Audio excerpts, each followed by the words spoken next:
Hey everyone, I'm Garth. I'm the one who's doing the Q&A on Tuesday night, and I'm a Sheridan grad, and I just wanted to make this Q&A to kind of help anyone that is interested to just kind of organize their summer a little bit, really, and kind of put themselves in a place where they'll be in a great place come fall for creating your portfolio.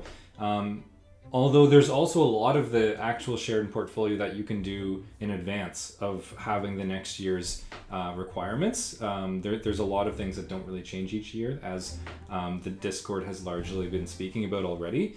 So yeah, I hope you'll come to this Q&A and we'll chat about just all of the tips that I've got for kind of both in kind of hard study in like which is what I refer to as like anatomy studies or life drawings or things that are more active that you can do and learn while you're doing it, and then the kind of more passive work that's kind of just like helping you gradually build your skills.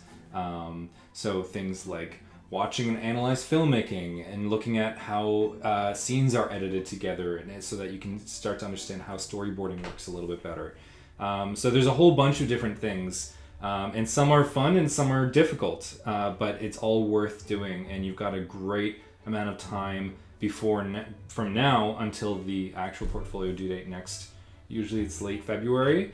So yeah, come to this Q&A and we'll just chat about what I would do basically if I was in your shoes making my portfolio again. So thanks for listening, and I hope to see you there.